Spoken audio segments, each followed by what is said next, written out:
Every year you promise yourself that this year will be different. And every year you fail, not because you're lazy, but because you planned your life for a version of yourself that does not exist. In this video, I'm going to show you how to plan 2026 for the person who actually shows up when motivation is gone. If that sentence made you uncomfortable, good. Because most people don't fail from lack of information, they fail because they misunderstand themselves. And once you understand this one thing, planning your year stops being motivational and starts being realistic. Inside you, there are two versions of you living together. One is the hero. The hero wakes up at the beginning of the year full of hope. The hero believes the past is over, mistakes don't matter anymore, and somehow this year will be different. This hero makes big promises, big plans, big goals. The hero imagines waking up early every day, eating clean, working hard, staying disciplined, and finally becoming the person you've always wanted to be. But then there's the animal. The animal does not care about your dreams. The animal cares about comfort. It wants to sleep longer, eat junk food, chase dopamine, scroll, binge, escape, and avoid pain. Every year, you sit down and plan your life for the hero. But when it's time to execute, when the alarm rings, when it's time to work, when it's time to be uncomfortable, the hero is nowhere to be found. That's when the animal takes control. And this is the moment most people don't even realize they already lost the year. You're told to believe in yourself. But the truth is, you often lose because you believe in yourself too much. You trust willpower more than systems, motivation more than structure, and you tell yourself, this time I'll do it, without changing anything real. Before we talk about goals, success, or winning 2026, we need non-negotiable rules. Rules that do not change based on mood, motivation, or excuses. These rules are not optional. If you break them, you lose the year. Rule number 1.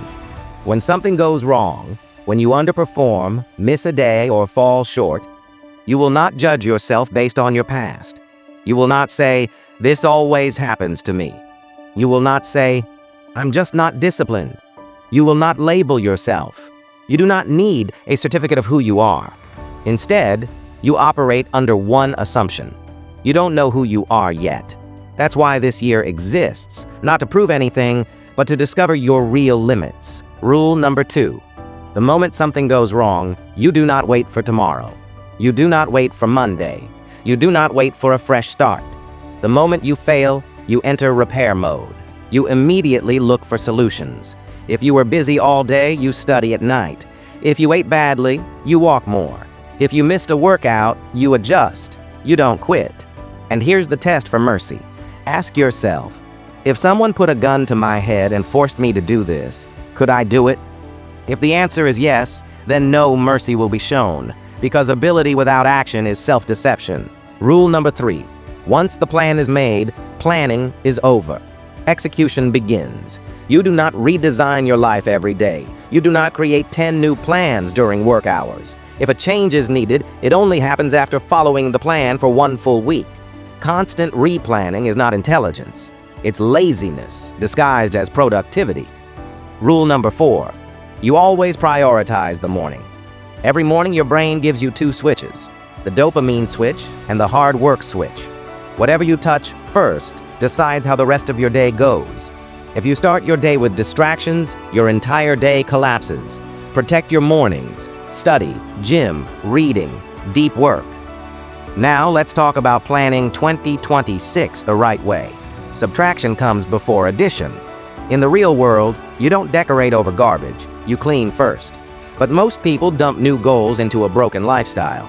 If your 2026 plan doesn't clearly state what you will remove before what you add, your plan is fake. Write down everything you do in a day, every habit, every app, every interaction, then start cutting. Cut the apps stealing your time. Cut the people draining your energy. Cut the habits you're emotionally attached to but logically know are useless. If it hurts, that's a good sign. If you don't delete these things, 2026 will look exactly like 2025, only your excuses will sound smarter. Stop living in extremes. Divide life into phases. push phase, growth phase, maintenance phase, and survival phase. Plan for the animal, not the hero. Use pressure, not inspiration. Remove one bad habit and add one good habit every 2 days. Drop the ego. Be brutally honest. Stop saying, "I'm trying."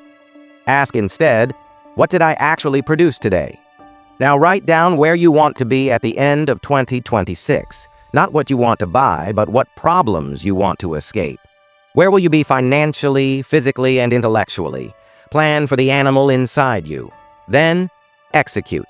And if this helped you, share it with someone who needs to hear it.